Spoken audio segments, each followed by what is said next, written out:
எதுக்கு இந்த திருத்தம்?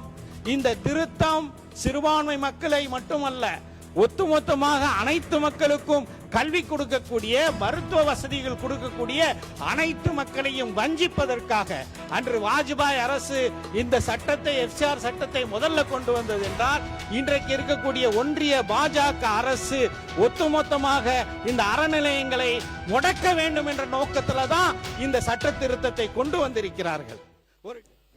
அமைச்சர் அவர்கள் இந்த தீர்மானத்தை முன்மொழிந்த போது, இந்த வெளிநாட்டு பங்களிப்பு ஒழுங்குமுறை சட்டம், எஃப்சிஆர்ஏ சட்டம் 2010 நிறைவேற்றப்பட்டது என்று குறிப்பிட்டார்கள். இல்லை, அந்த சட்டம் 1996 மரியாதைக்குரிய அடல் பிஹாரி வாஜ்பாய் அவர்கள் பிரதமராக இருந்த காலகட்டத்தில் கொண்டு வரப்பட்ட ஒரு சட்டம்.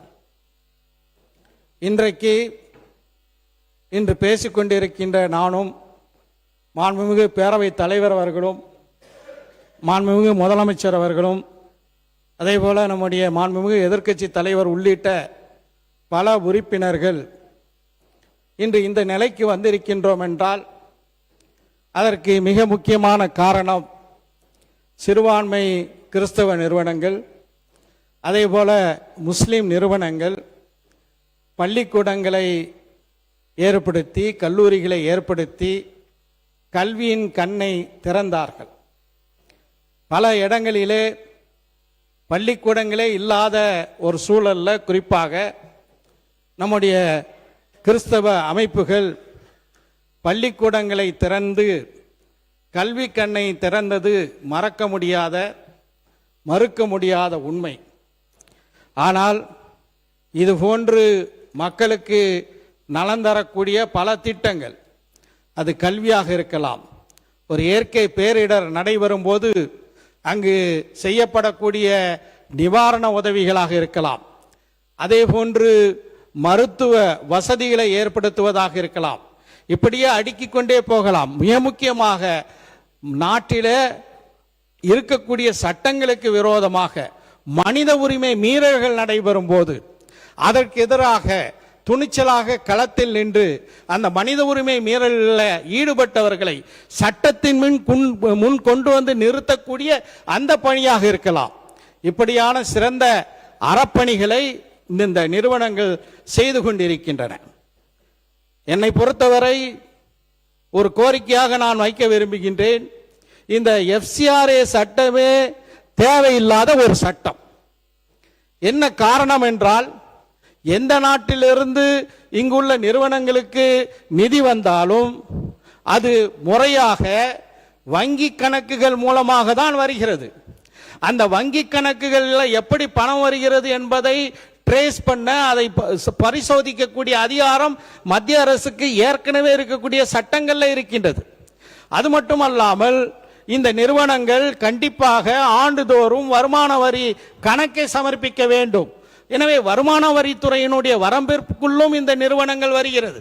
இப்ப இதை தாண்டி எதற்கு எஃப்சிஆர்ஏ என்ற இன்னொரு வடிவத்தை கொண்டு வந்து இந்த நிறுவனங்களை கண்காணிக்க வேண்டும்?